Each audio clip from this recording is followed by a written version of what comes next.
But okay, hello everybody, welcome. For those of y'all just joining, my name's JD. I'm a student here at Launch School, kind of just wrapping up core in the last course right now. Today we're going to be talking about note-taking systems and strategies that you can implement in your learning here in the prep course, or if you've started core already. And then, yeah, for those of you in prep course, as you if you choose to go into core, then you can use these strategies and hopefully help you with your learning as you go through mastery. So, a little bit on my personal history. I didn't come from a strong background of studying or note taking originally. I largely going through high school was just kind of like either you have it or you don't when it comes to excelling in school. And in a lot of ways, if you look at my notes today, they're pretty similar to what they looked like when I first started launch school, maybe even back when I was in high school going through college. Because I use a pretty simple and straightforward strategy for how I take my notes. But I have over the last couple of years practiced trying to add in some new techniques, working with some new strategies, seeing what works for me, what doesn't. And while I think some techniques can be more or less effective than others, I think the most important part of any note taking strategy is really just doing it and treating notes like a process that you can improve on in your overall long term goal of learning how to learn better. So all of that to say, note taking is a skill set, and everyone starts off at a different point. Some people are coming from a history of excelling at school, while others maybe have struggled. But because learning is a skill set, everyone has the ability to improve on it. And the way that you improve on it is really by addressing it directly, looking at why and how you should use notes to make them more impactful in your learning, and then breaking them down into the simple strategies that you can practice. So when you try and recognize these different strategies that exist for note taking, you'll start to pick up on patterns of learning as a whole. You'll see learning as a combination of these skills that you can practice and improve rather than this innate ability that you either have or you don't. And the key point of saying this is to just emphasize that learning and note taking specifically is a practice. With more repetitions, more time spent working on it, and focusing on the areas that you want to improve, your ability to learn will be accelerated as a byproduct of that, maybe even if it's not the focus of it. So it doesn't really matter at what level of note taking proficiency you feel like you're at right now. With time and focus on specific tactics and note taking techniques, anybody can improve their ability to take notes and learn. If you were not here when we first got started, I'll just mention if this is your first time in a Zoom webinar, then as the host, I'm the only person with my video and audio enabled. So you don't need to worry about other attendees being able to see or hear you. However, if you do need to get my attention, I have disabled the chat feature. So the way to get a hold of me is going to be through the Q&A, which I don't have pulled up right now. Let me pull that up. All right, so the Q&A should be at the bottom of your screen. It'll I think say Q&A and have a double chat bubble. At any point, if we're going through this, feel free to reach out to me there. If we need to double back and go through a concept that I maybe rushed through, if I'm going too fast, too slow, this is the area that you can reach out and let me know so that I can maybe address how I'm going through this webinar as we go through. So use that Q&A feature. It's enabled now. Chat again is disabled, but let's get going. All right, so to look at today's agenda, we'll start off by discussing why note taking is important, followed by some tips to help you think about how to take good notes. Then we'll spend the majority of this webinar going over different methods that you can use for taking notes. This section will include several popular methods for structuring and formatting your notes, followed by another method that was designed to give actionable steps for laying out a note-taking strategy to help you cover dense text-based material, which is a lot of what the Launch School curriculum is going to be based on. So I found it helpful to include as well, kind of as the last method that we'll take a look at. So keep in mind that anything that I say here today is subjective. So feel free to take away what you find helpful, disregard the parts that you don't. Don't be afraid to play around with how you take your notes. And if you're interested, looking more into the strategies that exist out there, and over time, just figure out what works best for you. I've certainly been in a situation as I've gone through launch school where I've tried out different strategies because I've heard a peer that was also going through school where it worked really well for them. They seem to be moving pretty quickly through the curriculum, and then I try it out, and then it just slows me down. So just because something works out for one person doesn't mean it's going to work out necessarily for you, but it could. So it's worth kind of checking out different strategies, and then just over time narrowing down the things that you've tried to something that you feel works best for you. All right, so after methods, we'll go into some popular tools that are available to you that lend themselves to one or more of these note taking styles. These tools are all free to use, but they do offer payment options that give you access to additional advanced features. I personally have never needed to use these advanced features, so most of what we'll look at today are totally fine to use in their free form.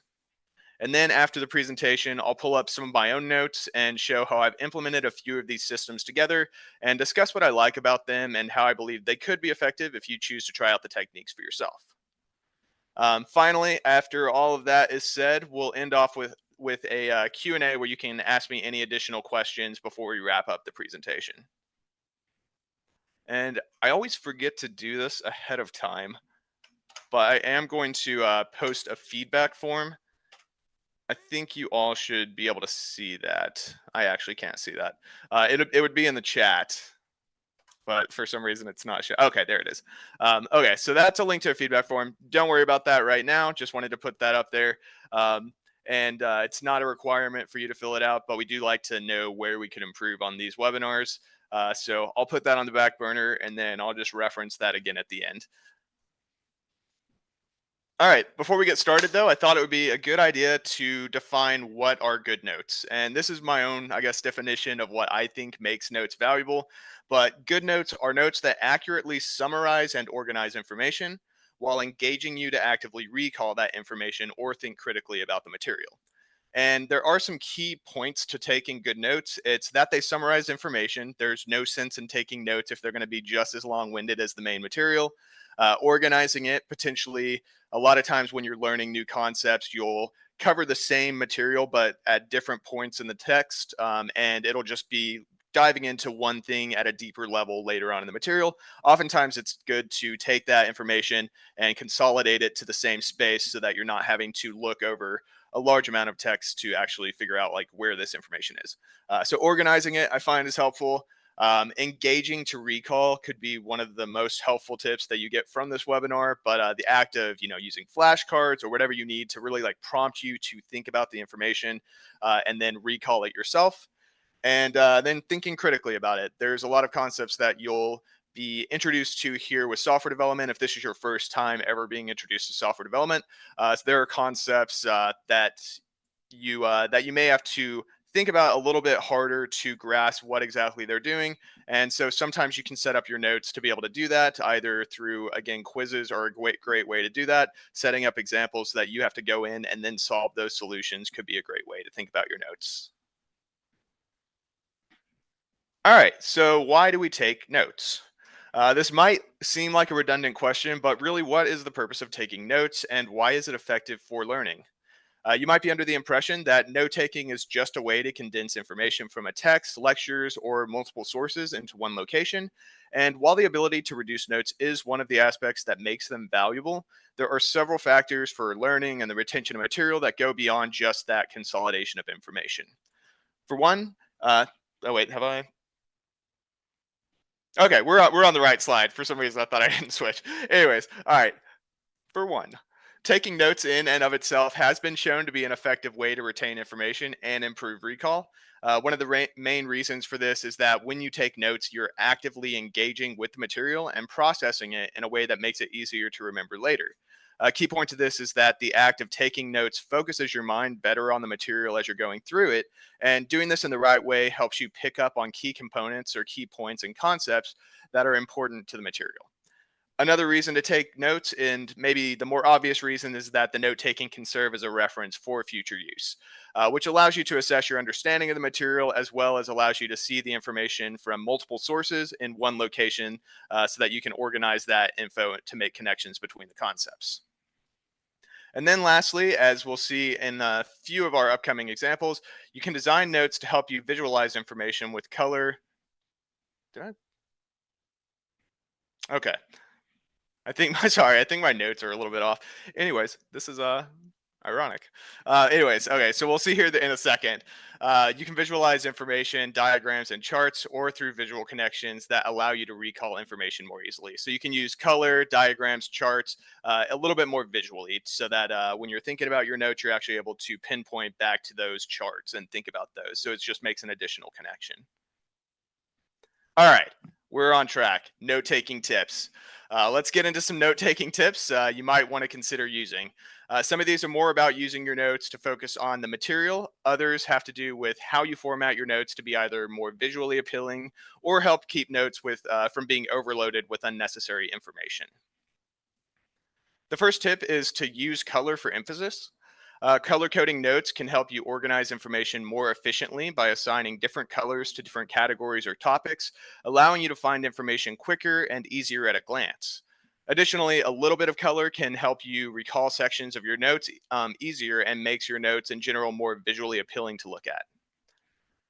Another helpful tip when taking notes is to focus on key points. So think about the aspects of the material that are important rather than just trying to copy and paste what you're reading. This copy and paste behavior, known as transcribing, doesn't really show to be an effective method for retention. And this is a common mistake that people make when they think about taking notes on computers, which has led to this widely held belief that taking notes by hand is more effective than taking them on a computer. But really, this just comes down to the fact that taking notes on a computer is faster than taking them by hand. So it lends itself more to just being able to that information as it's coming to you. But then when you're typing the words that you're hearing without actually thinking about the words, then you're getting it all on paper, but you're not necessarily acknowledging it or thinking about the material at a deeper level. So as long as you focus on, what's important with what I'm hearing right now, what are the key points, and then you can use the fact that you can type a little bit quicker to take notes a little bit better on those key points, they can be just as effective as taking notes by hand. Not against anything if you like to take notes by hand. All right. So we'll get to our next tip here, which is write down questions that come to mind when you're learning a new topic. This one is huge and where the vast majority of my flashcards come from. So when you're first being introduced to a subject, you'll likely have a lot of questions arise as you're going through the material, and you should expect that as you're reading the material, they'll be answered. Um, I would argue if when those questions come to mind, don't just let them sit there and keep reading and then forget about them later. Take a moment and maybe have a sheet of paper or another tab open and write those questions down because those will be important topics that either they're important in the moment and you'll have them answered, or they can again make the flashcards that you'll later use for review. So when you have a question come to mind, take a second, write those down, and then try and answer those as you're going through the material. Another super helpful tip for dealing with disorganized notes is restructuring your notes. This one probably is one of the most helpful tips for utilizing your notes to be the most effective, especially if you're in a class setting or a lecture, so something like this, where you're taking down information quickly and then just trying to get as much of it as you can. So if you're receiving information in a lecture or a live setting where you don't really control the flow of that information, it's really easy to just write down as much as you can as quickly and then end up with disorganized, messy notes. So it's helpful to come back to these notes fairly quickly, like within the first 24 hours, and restructure them a little bit better. Sometimes you maybe were only able to get half of a sentence down before you had to move on to the next important topic, and so you're sitting there with half of a sentence. And if you come back to that, within the first 24 hours, you're a lot more likely to remember the context of that half sentence, so that you can fill in that information. Whereas if you take a week off, come back to it, you're like, I don't remember what this concept is talking about right now. So coming back to your notes quickly within the first 24 hours to restructure them can be super helpful for retaining the information, for getting them better organized. All right, I think we've got a couple more points here. So the next tip would be to rephrase your notes. So it can be helpful once you understand a concept to try and rephrase your notes in your own words. When you're trying to memorize definitions and concepts, try to take the concept and explain it in your own way while still capturing its essence. So you've have heard of the Feynman technique, where you take this concept and you explain it at the level of detail that you learned it at, and then you break it down into simpler terms and simpler terms. So like maybe you'll start at a technical level from a PhD text, and then you break it down to college level, then to high school, until you can explain it to a 5-year-old while still keeping the core essence of what that concept means. And the ability to abstract that into an analogy makes it more personal to your own story, and then also allows you to be able to memorize the information a little bit better, recall that information a little better. Once you can describe something really well to a 5-year-old where it still makes sense, it means that you understand that concept really well. And lastly, revisit and practice recalling your notes. Another fairly obvious one, but it's definitely worth mentioning because of how common it is for people to take notes, never come back to them. So there's this concept that you may be familiar with. It's called active recall and spaced repetition, where each time you successfully practice recalling information, you can space out the frequency at which you come back to it. And over time, you can go longer and longer periods without ever coming back to the material because you've so deeply internalized it. So it's kind of like if you've ridden a bike your whole life, or if you rode it a lot as a kid, you don't really have to relearn how to ride on a bike as an adult. You've ingrained that through the constant repetition and learning those motor movements. And it works really similarly with deeply ingraining concept. If you've gone back to a concept multiple times, and you've made sure that you understand how this concept works, then you can go for longer periods without really coming across it per se. And then when you do, you still remember those core elements.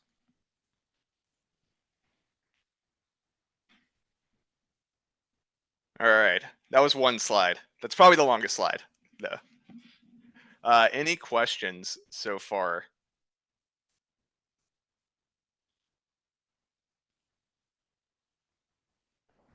I'll move on to this slide, and if I see something pop up, I will address that.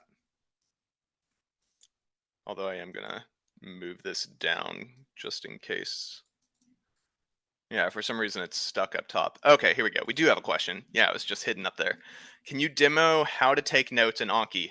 Yeah, that's actually one of the tools that we'll be talking about today. So once we get to that section, I can pull up my Anki notes and show you how I have it organized. But definitely, absolutely. Okay, so some common themes, and this kind of relates back to the main points of taking good notes. But each of the methods that we're going to look at today uses one or more of these main points where we want to use notes to summarize and organize information, use key points as cues. We want to be able to connect ideas either logically by grouping them together or visually using some of the systems that we'll talk about today. And then practicing recall, quizzing yourself with flashcards. Like I said, we'll take a look at Anki today, which is one of my favorite flashcard apps. There are a few others available, but it's really just the act of being able to have flashcards readily available to you is really nice for practicing recall. All right, so with those concepts in mind, let's look at a few of the methods that you can use to take notes more effectively. Most of these are going to look over different ways to format your notes. Again, the last one is going to be more of a guide for an effective way to tackle learning a new subject with a lot of material. So today we'll be talking about the outline method, Cornell notes, and mind mapping. And then for the structure based one, that's more of that step by step, we'll look at SQ5R. So these are not the only methods in existence, but just a handful of the more popular ones that are research backed and proven to be effective structures. Feel free if you like to try one of these out, feel free to go about that. But there's definitely more available to you if you just want to look up like what are all the different note taking methods out there. And if you find one that's appealing to you, try it out. All right, so let's look at the outline method. The outline method is a note taking technique that involves organizing information hierarchically. It's a structured approach to note taking that involves breaking down information into main topics and subtopics and creating a clear and organized outline. The basic idea is to start with a main topic or an idea and then break it down into smaller subtopics and categories. And each subtopic can then be further broken down into more specific details. But the idea is that this results in a hierarchy of information that is easy to read, understand, and review. This method is one of the easier and more straightforward structures that most of us probably even without being aware that there was a name for it have probably emulated to some level. And there are a few advantages to this method. The first is that it's easy to set up and easily organized. And this method is a structured approach that helps you organize information into a logical and hierarchical structure, making it easy to understand and retain. Secondly, it can help provide clarity on concepts because it involves breaking down information into smaller, more manageable chunks, making complex topics a little easier to grasp and comprehend. And then lastly, this method is simple and easy to learn. So, because of its straightforward and linear nature, by focusing on the most important ideas and breaking them down into subtopics and supporting ideas, the outline method can help you take notes more efficiently. And the basic idea of how to format your notes is pretty easy to understand. There are a few disadvantages to these. One potential downside is that it can look dull and uninteresting if you're just writing information onto a page with indentations. This can make it hard to focus on key points, and the notes as a whole can look uninteresting and difficult to locate specific pieces of information when you're referring back to it. If you look at our example here, while it looks structured, it isn't, and it really isn't too wordy either. At a glance, it still feels like a jumble of text. So one fix of this is to highlight your notes. So like we talked about earlier, using color can be an efficient and effective way to make notes more visually interesting and also provide more paths and cues for recalling and referencing them. And so if you look at this, really just with the addition of a few pieces of color here and there to highlight specific words, um, not too much, but it definitely makes the eyes a little bit easier drawn to one area or another. So using this just sparingly can help you to memorize the notes as a whole. And then as a side of caution, definitely using the color sparsely is important, just so that it doesn't become overly saturated with color. And another potential disadvantage of the outline method is that it can be too general and maybe not provide enough detail for some subjects, particularly those that require an in depth analysis or research. So, the main idea here is that you're breaking things down into just key points. You could expand that and really incorporate your own version of outline method where you include more in depth notes. So, that could be one way that you can get around this disadvantage of not having enough detail. Another way that you could do it if you're using a note taking app here, rather than having all of the information directly in these subtopics, which can make your notes a little bit lengthy, you can have the key point here be a hyperlink that sends you to another wall of text or another bit of text that has deeper information about that concept. So there are strategies around that, even though it's qualified kind of as a disadvantage here. And then lastly, there can be an issue with the flexibility of this system, which tends to be laid out for you based on the order of the information that's delivered, and thus the organization is fairly dependent on the structure of the source material. Um, so this is another area that can be addressed by just going back to your notes and restructuring them at a later point once you have a greater overall picture of the entire topic. For this, you can use a note taking app where it's pretty easy to grab sections and reorganize your notes without having to rewrite everything down. But again, if you choose to write your notes by hand, totally fine as well. You just have to rewrite, I guess, all the information or get really good at clipping and pasting. All right, the second method we're going to talk about is the Cornell method. The Cornell method is a note taking system that's widely used for taking notes in lectures, reading, or research that can help you efficiently summarize and retain information. The Cornell method involves dividing a sheet of paper into three sections. You have a narrow column here on the left hand side for keywords and questions. You have this larger column on the right hand side that has all of your main notes. And then here, the space at the bottom, which can be used for summarizing the content of the page. To use the Cornell method, you start by writing the topic or subject of the note at the top of the page. Then you divide the page into these three sections that we just talked about. And as you take notes, write down the main bulk of your notes here in the right hand column. These can be structured however you want, although the outline method could be an effective way here. Then afterwards, you go to this Q side, this left hand side, and you just write down the key points and questions where they align with the content on the right side. And then once you finish taking your notes, you can use the bottom section to write a brief summary. Try and do this without re-looking at the notes. Use it as a practice to try and recall. So yeah, and then finally, after all of that's said and done, you can reorganize the notes. You can review your notes as soon as possible to reinforce the understanding of the material. Some advantages for this one. The first advantage is this method is that it's simple and easy to learn. And like the outline method, the Cornell method is efficient. There's not a lot of upkeep because the learning is simple, you can jump right into it and just with a little bit of setup for each page. Sorry, I had something. I'm like seeing myself move in the background, and it's really a little distracting. All right. Another advantage of this is that using the left-hand column to help you condense information and focus on key points. So using this left column here, these key points can later be used as cues to practice recalling the information. I would advise probably moving those to a flashcard system just so it's a little bit more efficient to not see the answers directly. And then lastly, this method helps to improve retention by encouraging you to review notes and summarize the main points in the bottom column. And as far as disadvantages, there's really only one main disadvantage that I see here, which is the limited space. Because you're taking a sheet of paper, dividing it into multiple sections, you're obviously don't have the full sheet of paper to take notes. One way to get around this could be if you're not using handwritten notes, then you can use an app and then you can divide those into tables, columns, or entirely different pages and use it in that way. But really, the main point with the Cornell method and why it's effective is that it focuses on all of these concepts that make learning effective, which is summarizing notes here, using cues and key points to practice, and then down here using a summary to, without looking at notes, try and recall that information.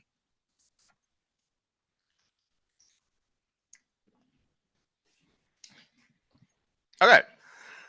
So our last formatting style method is mind mapping, and mind mapping is used to visually organize and represent information. The technique involves creating a visual diagram that connects different ideas and concepts and information using branches, keywords, and images. The main idea behind this method is that the brain processes and retains information better when it makes connections between the information. So, by creating a mind map, you can capture ideas, make connections, and generate new insights on the material through linking the concepts in your notes. And to create a mind map, you just start by writing a central idea or concept in the center. So, have this be the main subject, and then branch out to the related ideas and subtopics using shapes that hold key points. Each branch can then be further expanded into more keywords, sub branches, images, creating a complex interconnected network of information. Some advantages for this one is that it allows you to visually organize your notes. You can think about notes outside of a long form linear nature. Next, this can help you with memory retention. By using location and hierarchies with keywords and colors, you're essentially reducing notes to bullet points with visual cues that allows you to access that information a little bit easier. And then another advantage is that this has an element of creativity. So you decide how to format and where information belongs. And with these kind of strategies, mind mapping can be a creative practice for going back over notes and can help you to strengthen the connections between topics. So it could be a way that if you have notes taken in a linear way, maybe you can reduce those or reorganize those using a mind map method, just as a creative way to try and figure out another method for memorizing the material, the information. And as far as disadvantages go, it can be a little bit more time consuming. It's because you're having to figure out where the information goes, and then also you're just taking time in an application to create these shapes, put in information, deciding what really fits there and what doesn't. You have to be limited with what type of information you put here. Um, and and yeah, it's got limited application just because this isn't going to be a long format style of note taking. You really have to reduce that to the key points. So find out what's important, and then use those really more as cues that can direct yourself to memorize the information or recall the information rather than having it listed or presented directly to you in the notes. All right, so those are the three formatting methods. Now we'll look at this SQ5R. And so this last method isn't so much a way that you can format your note taking as it is a step by step guide that you can use for structuring your approach to learning. It's by no means the only system that works for note taking, but I did want to include it here because I think it provides a nice protocol for how to go about tackling a large subject of information when you don't really know where to start or how to apply a strong note taking system. So this method has gone through several iterations. Originally, it started out as SQ3R, with later iterations adding to the list of steps until we get this 7-step here with SQ5R. And we're going to focus on this last iteration today. If you check it out online, the R's might refer or might be titled differently, but they should refer to the same basic concept of what you should be doing in the steps. All right, so broken up, we have these 7 steps here. We have survey, question, and then these 5 R's: read, respond, record, recite, and review. So let's go through each step here and we'll talk about what you do at each point. So the first step is going to be survey. And before diving into a section in a textbook, take a few minutes to skim through the material that you're about to cover. Look at the headings, the subheadings, images, diagrams, points of interest, or areas specifically called out with bullet points or maybe highlighted with text, and try to get an idea about what this section is going to cover. This step is really just meant to be a brief overview of the topics that are going to come up as you start reading a little bit later.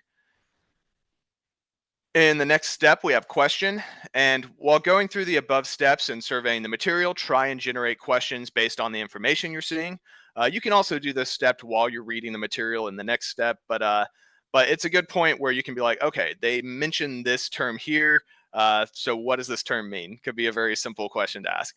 Or maybe you'll come across a concept and you try and you like, I think I have an idea of what this concept is. Let me try and answer this now. And it's okay to try and answer your questions immediately and be wrong about it. That's actually been shown to be helpful for learning later, because when you find out that you've answered a question incorrectly and you're like, oh, nope, actually, that's the answer to the question, it can help ingrain it a little bit deeper.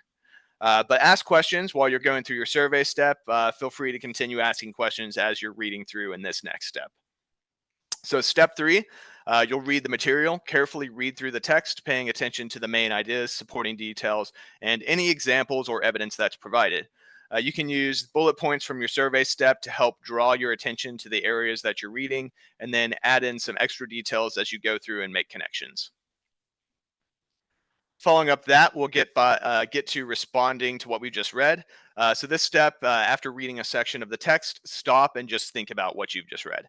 You don't necessarily need to write a bunch about this, but just stop for a second and consider what you've read rather than immediately moving on to the next thing. Then we have step five here, which is record. This is going to be the actual note taking process. So you start creating your notes for the section using whatever note taking system you decide. Again, I like the outline method, but that's by no means the only method that exists out there. But I do think that that's effective when you're first taking notes, just because when you're introduced to a new concept, it's normally generated in some type of hierarchy. And we've got two more steps here.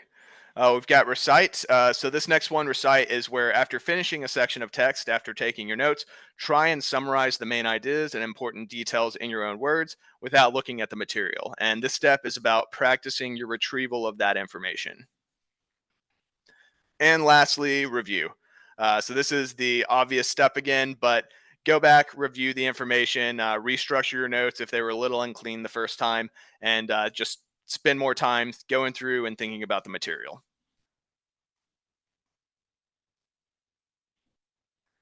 Okay, so that's the last of our systems. Now we're going to take a look at some of the software available to you that you can use to accomplish note taking with these different methods. So here's a list of tools that we're going to look at today, and these are just some of the many options available to you. I'll mention what methods these tools might be good for and what I personally like and don't like about them. Again, each of these tools themselves have a learning curve for getting started, so we won't go into detail about how to use each one, but they're all fairly easy to get started and use from the beginning. So there's not a lot of tutorials that you'll have to use. You really only have to go to them for maybe using some of the more advanced features.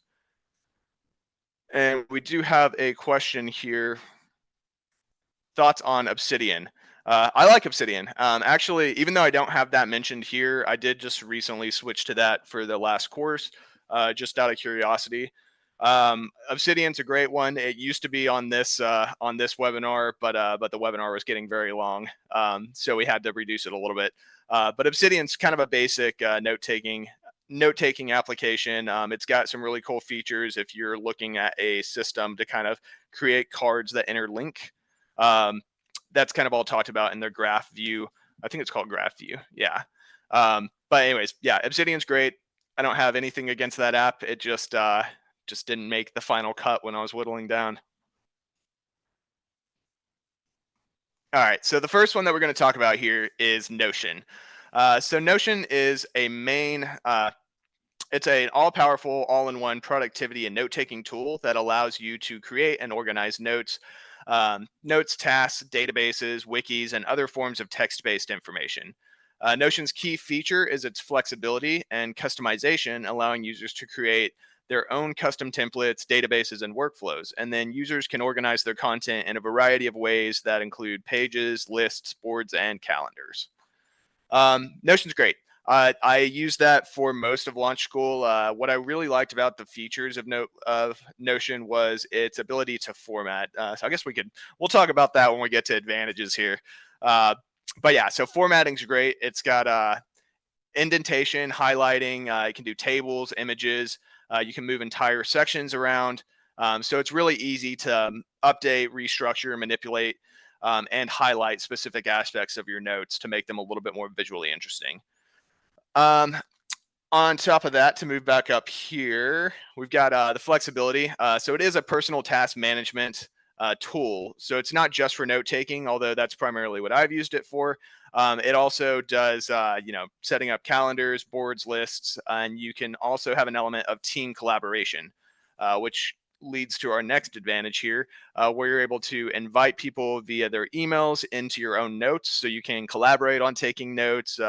You can take sections and whittle it down together, see what each person kind of thinks is the most effective way of talking about specific concepts until you have a succinct note for a specific section that you have both agreed on.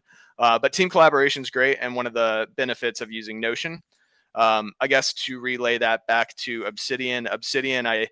That was maybe one of my original things against Obsidian, is since it's owned solely by you, and there's no really online support for it without having to pay for the additional features.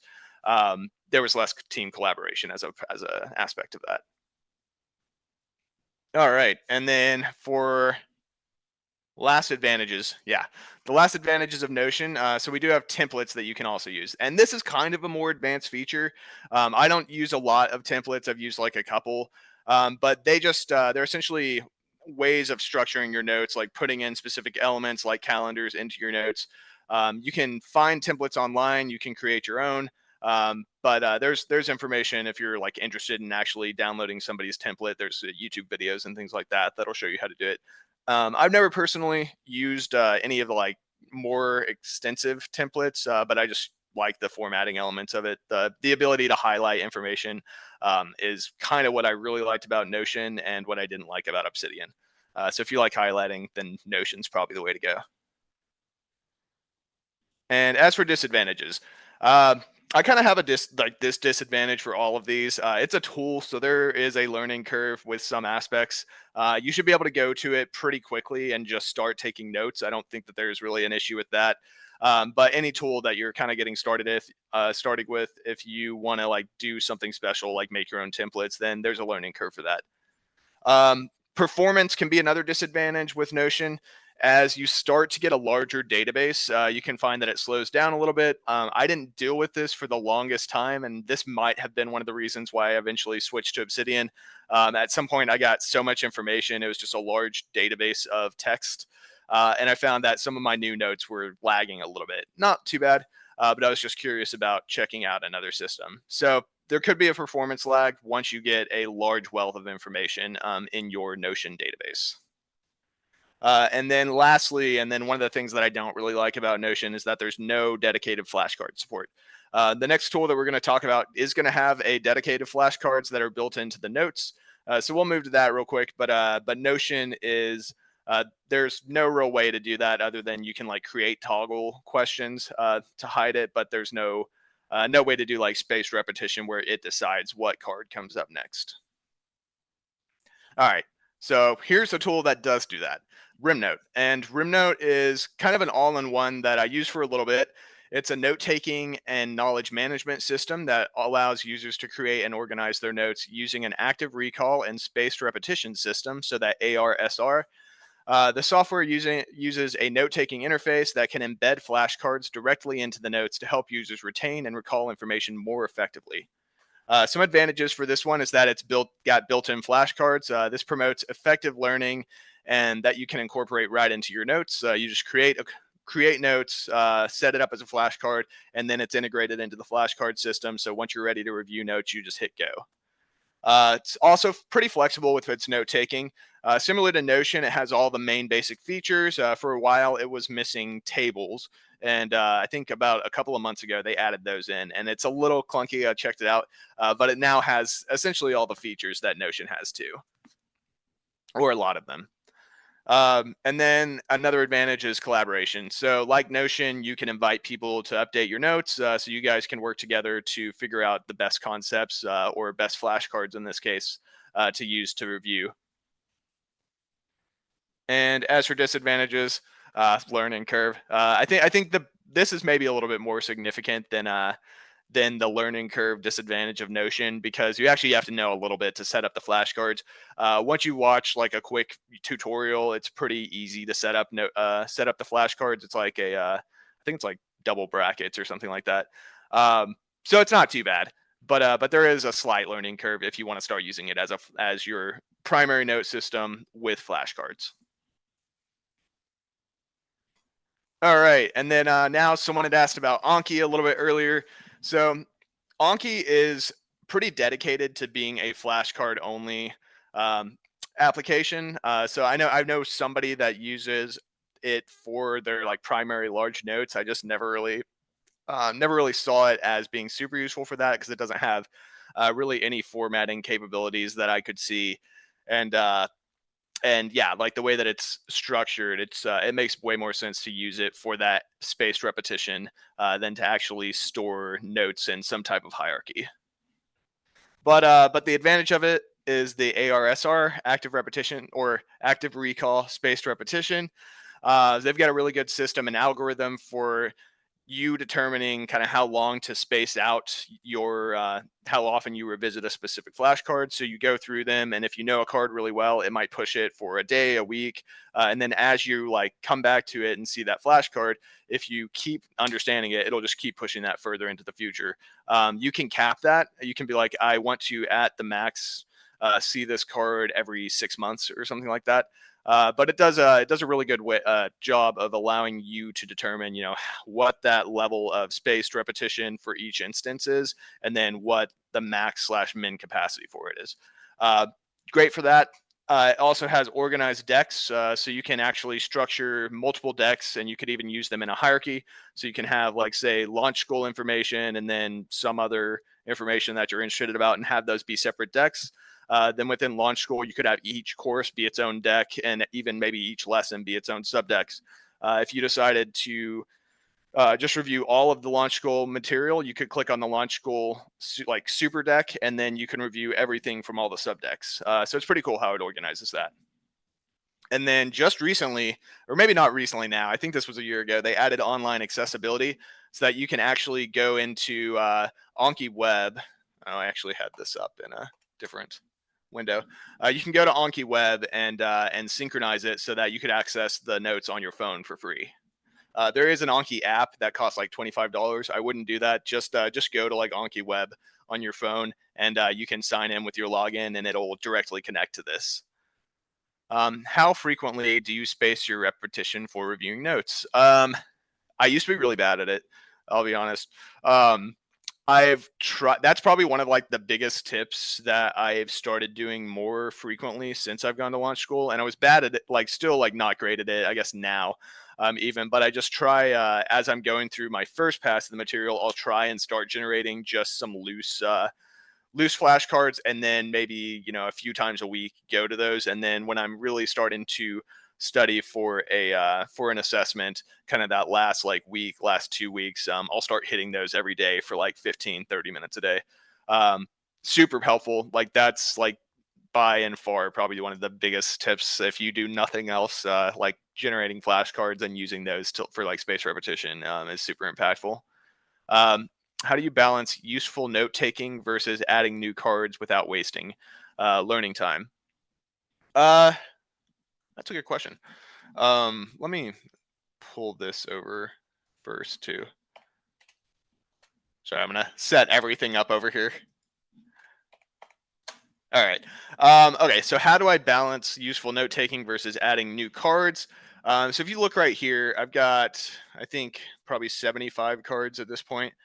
So like a bunch of new cards that I've just added.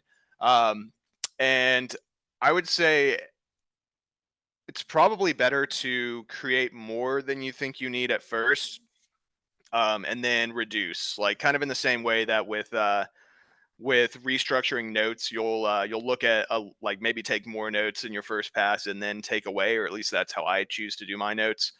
Um, but I would say that's probably a good way to go about it, or at least what I found for making flashcards as well is if information seems super pertinent, like it's a definition or concept, and I think it's really important, I'll put it in here.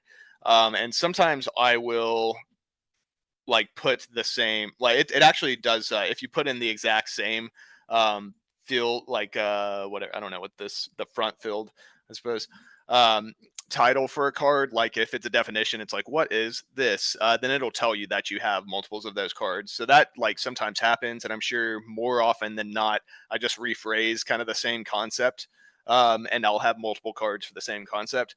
So as I go through my cards, I'll be like, I saw this, but in a different context. So I'm going to remove that. In some cases, it may be something that you want. I think it's with definitions. Like as one technique for using that is you'll be like, what is this word? And then it's your job to come up with the definition of it, and that'll be on the back of the card. And then your next card will be the definition of the card, and it's like, what is this concept describing? And then you have to pick what the actual like term is. So I don't think it's like necessarily bad to have a lot of cards. I've gotten through most of the current course that I'm in right now, and I have like, yeah, 75 cards. So I don't think that that takes too long. If a card takes you, 2 minutes at max, like I feel like normally it's probably like 30 minutes to a minute, or 30 seconds to a minute, to get through, then that's really not too much if you're hitting it for like 15 minutes every other day or something like that.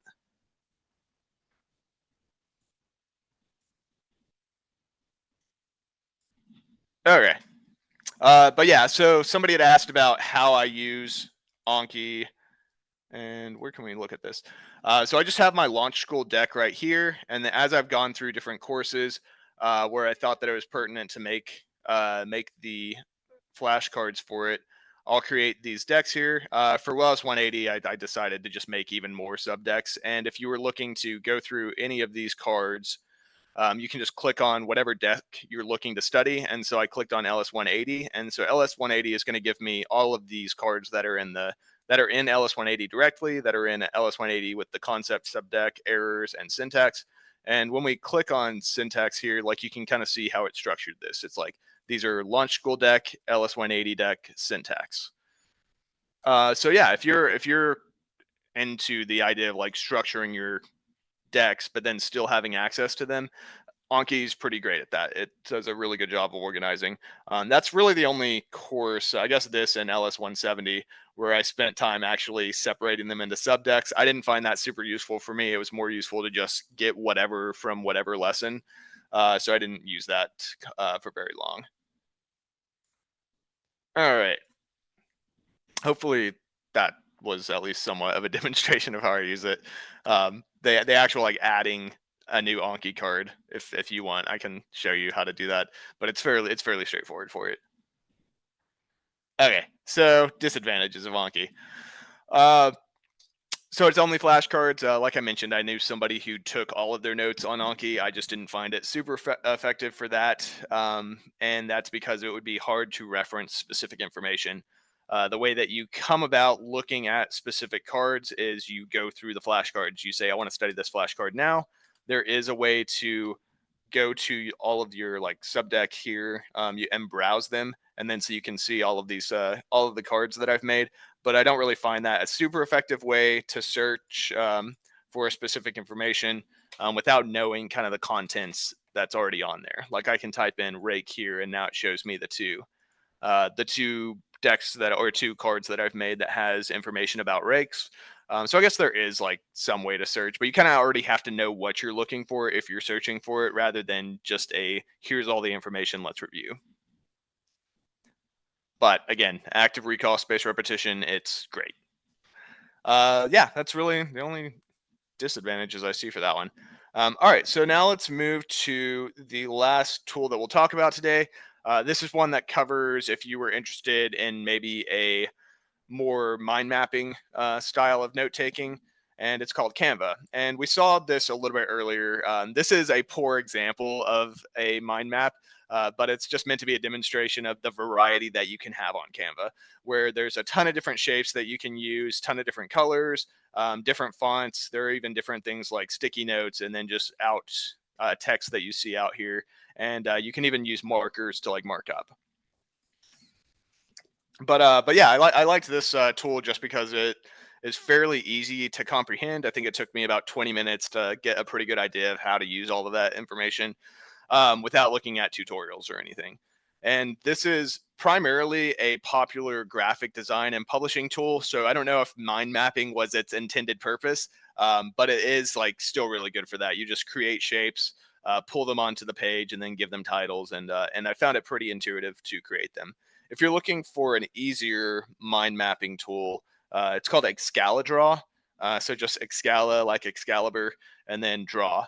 And then that one's very simple. I think I used to have, yeah, I don't have, that's one of the ones that I whittled off. But basically with that one, you have like circles and squares and I think diamonds as the shapes, and then like 2 or 3 colors. So it's a lot simpler, but then it's also a lot simpler to learn and use too. So if you're just interested in practicing mind mapping, then Excalidraw might be the way to go. I just like Canva for its ability to, or for its customization and having all the different shapes and colors available. If I were to create a mind map, I'd probably use Canva just for me, just because it has all of that variety. All right. So that's everything from the actual presentation, but I thought that we'd take a minute and look at my note system. It's been updated a lot kind of as I've gone through, uh, but I have a process that I've like pretty much gotten to over time that I've been consistent with for a few courses, and it seems to work out fairly well. Uh, so when I am first going through a course, what worked for me and what I tried in the past was I would try and read through the course really quickly, take very few notes, and then once I had an idea of what was going on in the course, I'd jump back to the front and then I would just take succinct notes, like only the important things. But I found that like while that worked really well for some people, again, it worked really well for some people. It did not work for me. That really slowed down my progress through launch school, and I felt like I didn't really understand anything as I was rushing through the first pass, and then on the second pass, because I like kind of tricked myself into thinking, "Oh, I've already seen this material before," I was less focused in my second pass. So, what works for me is I start my first pass and I create a different note here for all of the lessons. So I'll create, I think I have this pulled up over here actually. Yeah, so I'll create a lesson centric note that starts off here, and then each of the assignments that are within the lessons, I'll separate with headers. So I'll keep all of the information that's pertaining to a specific lesson on one page, so that if I'm like, oh, I know this was in this lesson, but I don't remember which assignment, then I don't have to go sifting through a ton of pages. I can just go to the actual page. Usually it's no more than 4 or 5, maybe 6 lessons in a course, and then I can just find what I was looking for pretty quickly. So I'll write down kind of any information that I think is relevant. I do a lot of just straight up copying in this phase. I just want to make sure that I'm reading this information, I understand it, and then I'll put it down here because I think like this may be relevant, and maybe it's not, but I think it's relevant right now, and I want to remember this, so I'm going to put it down. Then when I come through on my second pass, this is where I do more of my structuring. I'll do a lot more like highlighting of things, trying to draw attention to specific areas. Um, in this case here, I think these were all different subheaders, and they had a bunch of information, and then the information that I thought was relevant was just a one sentence from each. So I was like, okay, that doesn't need to be their own subheaders. I'll just create different bullet points for those. So I try and like either reduce those or figure out like how to style my structure a little bit better. Um, Taking information and then reducing the concept, like maybe I don't need all of this information here. I think I might have included, yeah, okay, so like all of that information there I just removed because I was like, these are good examples, and then I was like, okay, these aren't necessarily super important right now for the information, that's just the main concepts. And then ultimately the goal is to have my second notes end up being the more succinct style of notes with just the straight up information that I think is relevant that I would want to review again. Or if like years later I need a quick refresher because I kind of remember everything, but I want to like go through the main source of the material, then these are the notes that I would come back to. Um, One trick that I'm gonna need some water real quick. So I was like losing my voice as I was talking. Um, One trick that I found with, I think it was 130, there was a specific assignment that I was reading, and the whole time that I was reading it, I was just like, I don't understand this. And I was even at that point, I think kind of slowly going through my first pass. Like I'd already tried the speed pass through. So I read through the entire assignment, and it kind of didn't make sense all the way up until the end, because there was like information at the end that I found like kind of was like, oh, this is what it's talking about. Um, in that case, I decided to just go back up to the top and reread it, and it put everything in an entirely new frame. I like was like knew what we were talking about, and it was just night and day between like I was reading this whole like assignment. I was like, I don't know what's going on. I don't know what's going on, and then went to the top, and then I was like reading it again. I was like, oh, this is what it's talking about. So I don't know if that's like necessarily a technique, but I have found that really helpful to like sometimes you just got to read through the information. And I wouldn't say like read through the whole lesson as necessarily my suggestion, although feel free to. But to read through maybe a single lesson and then come back up to the top and then read it again. Let's see. Got a question here. For note taking, how do you know how deep to traverse a specific topic in a lesson? For example, I struggle to understand how deep I should understand key concepts. Yeah, that's a good question. I think that's like kind of a fear or a worry that a lot of people here have. And it's certainly one that I have too. Like not knowing exactly how well I should understand a concept. I think, that's a little, I guess, hard to have an answer for. For me personally, I just try my best to put like memorize all the definitions. Since I'm doing two passes, it gives me a little bit more context on that second pass to like be able to pick out the key things. It's like, oh, I saw this definition before, but I didn't grab it at the time, and now I've seen this like multiple times in the course, so I know that this is an important concept. So I can grab that and then like find a good definition for it. So I think like just like over the time of just thinking about the notes, going through multiple passes, uh, then you just get an idea of what's, I guess, maybe a little bit more important just through the frequency at which you like came across it.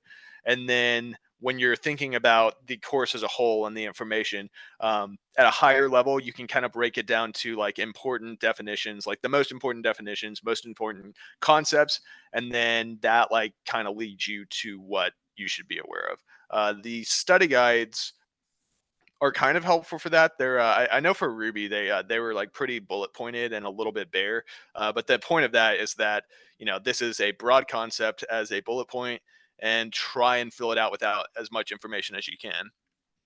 Kind of like the Cornell notes with the summary section. I use the study guides kind of in a similar way, where we get this bullet point of concepts, and then I'm just going to use that as a cue to write down as much information as I can about this concept. A lot of times, I don't think this course was too much like that, just because it well it was covering a specific like language, which is like working with databases. But yeah, you kind of see here like how I've got the study guide. I have my main important vocabulary. Then I have yeah, all of my primary. I didn't do much with the, I'm realizing now I didn't do much with the coloring. But I have all my like primary headers here, and then brought down into different subcategories, and these are not present necessarily in the study guide themselves. They're just concepts that I found, like it was like, oh, we're talking about this greater concept. Here's like lesser concepts that we can go through, or like that are like relevant to this greater concept. So I'm going to talk about these here, and I feel like they fit well here. So I think, yeah. All right. Sorry, that was a very long-winded way of saying I don't have an answer. But yeah, I think you get a good idea, like through by going through multiple passes, and separately, like talking to other people, like that can be a little bit like challenging or maybe intimidating at first. I know it certainly was for me. But getting together with peers and studying can be really helpful, because you're like, oh, like, what did you think about this concept? And they're like, oh, I have a really good way of thinking about this. Here's an analogy.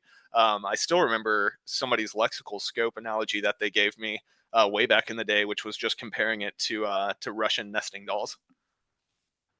But yeah, so that's probably it. Get with other people, and then kind of like just think about it through your second pass. Like, what concepts have you come across most, and are these important? All right. Sorry if that didn't necessarily answer your question. That's all I got. All right, we got a couple more questions come up. Do you use Notion for a summary of launch school courses? and Anki on top of that for refreshing and recalling. For each lesson in Launch School, how much time do you take for note taking on average? I'm really bad at tracking my hours. I think, and it's like I think it varies per course pretty wildly too. I only track my hours like for the sole purpose of like being accountable to myself on a daily basis for like did I get these amount of hours in? But I don't really like do well like some launch school students are where they're like it took me 1,205 hours and 30 minutes to get through all of launch school. That's not me. Uh, so as far as how much time I spend, I would say yeah, like on a daily basis, I would say like 15 minutes early on for just going through flashcards real quick, and then as I make note cards or flashcards like as I'm writing my notes, so it's kind of like a pair process where I'm going through the material, making the notes. Again, my first pass is always like pretty note heavy, but then but I also like try and be conscious of is this just like a lot of fluff information that I'm putting here, but I'm writing just for helping me focus, or is this actually like is this a key concept that I could turn into a note? So just like as I'm taking notes, trying to be aware of like what could be a potentially good flashcard to make, and then I'll make it at that same time. So I always have like my Anki open at the same time that I have right now Obsidian, what used to be Notion, open.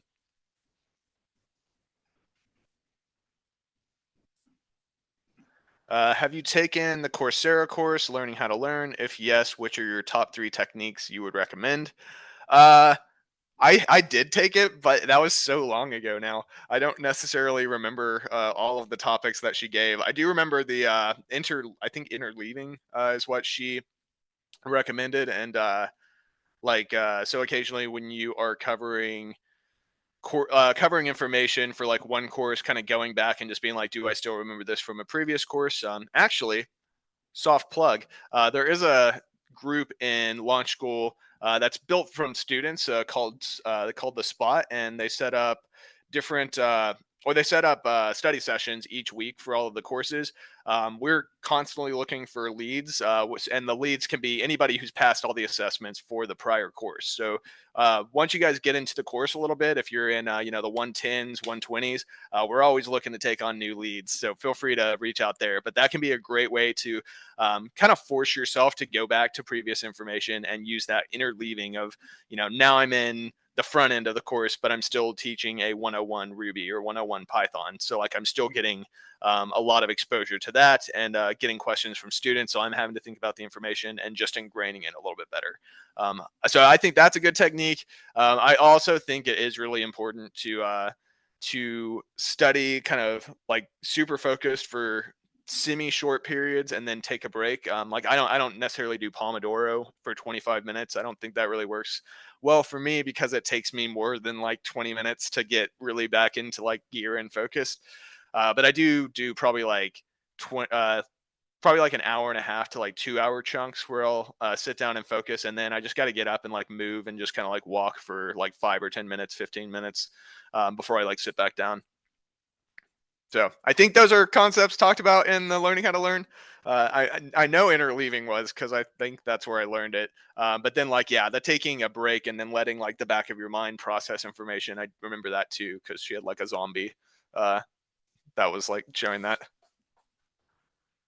in the book. I should say. I don't know about in the course itself. I forget. All right. I find it easy to copy and paste key ideas, definitions from the course lessons. The lessons are very well vetted, and I think this may have been in reference to earlier. The lessons are very well vetted and precise in explanation. How do you think about condensing content that is already condensed? So, what strategies do you use to precisely and clearly demonstrate content? Yeah, that's also a really good question. Um, I mean, it depends on how well condensed they are, because I think that there is like I don't know if like fluff is maybe a like bad term for it because I don't think that that's like necessarily accurate.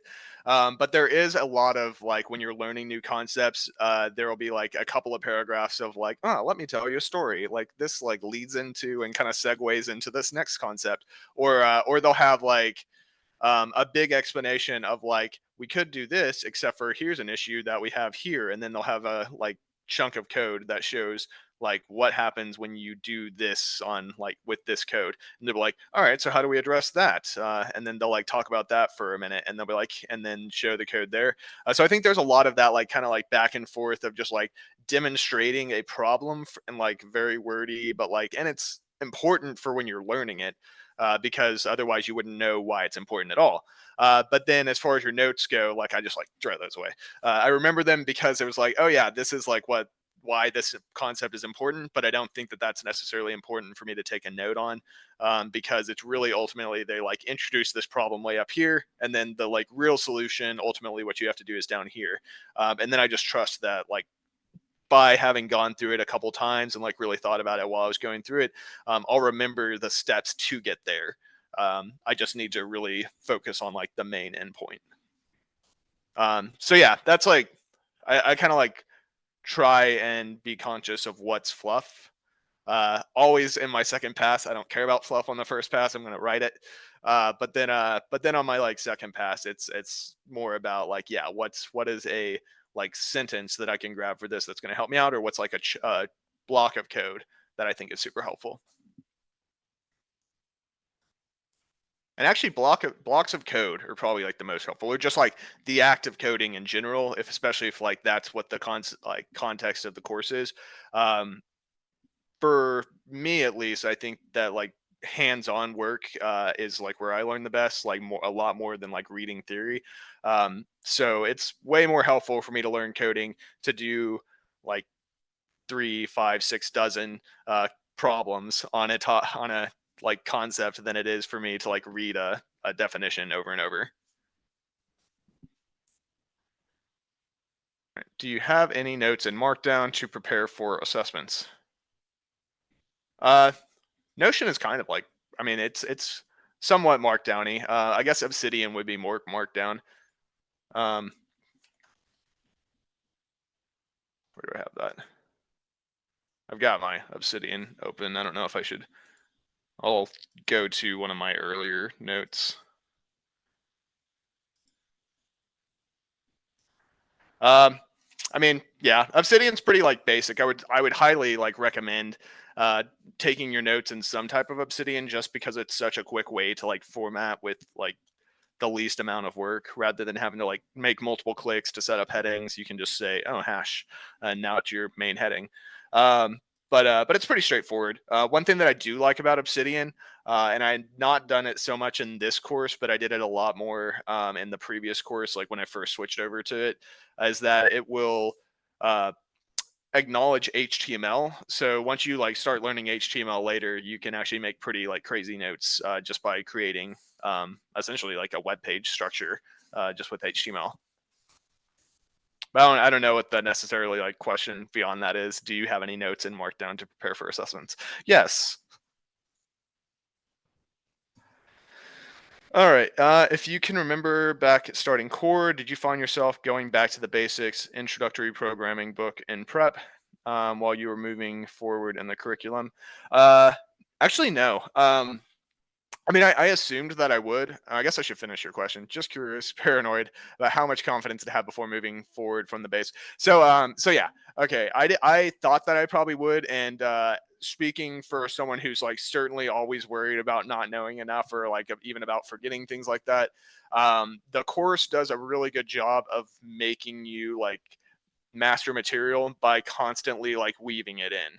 I think between the prep course and the actual like first couple of courses, you're reintroduced to these concepts at a deeper level, like multiple times, to the point where it's like the third you like get to a new lesson, and then it's covering something that was maybe introduced in the prep course, like in this one area, much deeper. But you're like, oh, I kind of have already been introduced to this. I get this, and it just like helps you. Like that's also like one of the things that makes like learning really effective, is that like kind of like weaving back and forth between concepts and like being reintroduced to it, and launch school considers that when you're like doing especially like all of these beginning courses.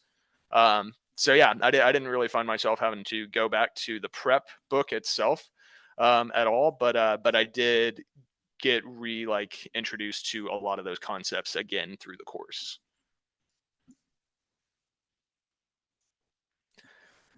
All right, and how slash when do you make the distinction or the distinct between familiarity and understanding? How can you tell personally that you understand a content slash topic versus are familiar with it? Um, if it's something with coding, it's like, can you have like this problem thrown at you that covers this concept, and can you like come up with that like solution from scratch? As far as like definitions go, that's where I rely like, heavily on my flashcards, and that's probably like the hardest part for me. Is I'm fine with like understanding the concept of how something works, but explaining it and expressing it is like my kryptonite. So that's where I like find flashcards work for me, because then I will just like iterate until I'm saying it verbatim on the flashcard. And then if someone's like ask me about some random concept, then I can just be like da da da da da da da, and then just like list it off, even if I don't necessarily have to like think about it in the moment. So I think, yeah, with definitions, for sure, being able to just lift it off without really thinking too much about it is like a nice way to learn it, and that like comes from like a couple, like maybe like a week or two. It really doesn't take too long of going through flashcards before it just like is like second nature, and it just the second you hear it, you can kind of snap to it.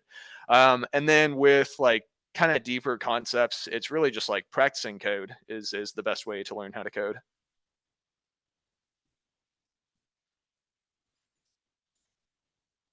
All right. That was the last question.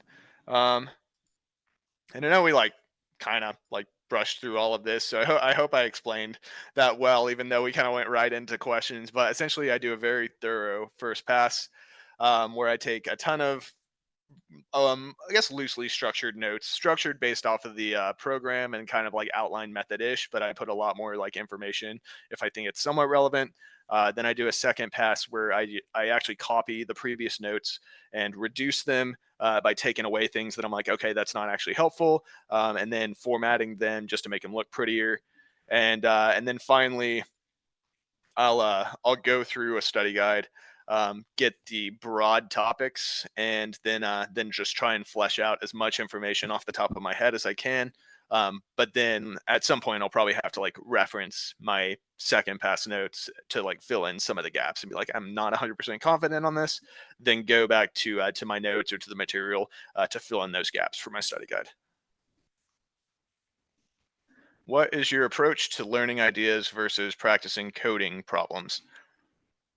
Um, how do you do this in the course?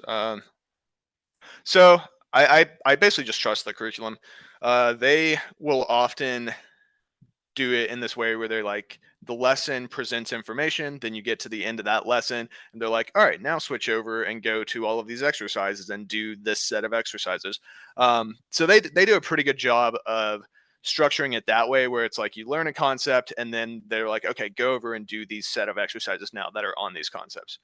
I also will, as I'm going through the lesson, whenever code snippets come up, I'll like look at those and then bring up my VS Code or whatever, and then type it in, and and then like watch it run, and then maybe like spend a couple minutes just like ADDing out, and then like messing with it and trying to be like, oh, like what happens if I do this and what happens if I do that.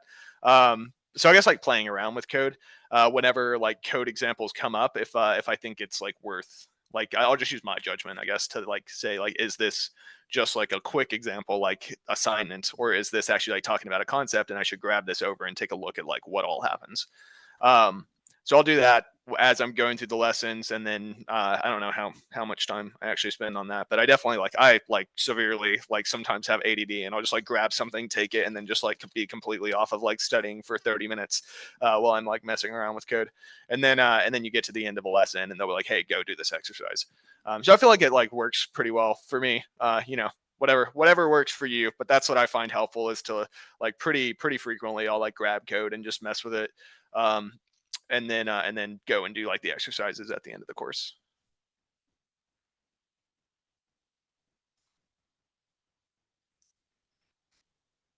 All right. Again, that was the last question. Does anybody else have a question, and I'm gonna post this. Actually, I'll ask a question, and then I guess turn back on the chat. But can you guys see the feedback form in the chat?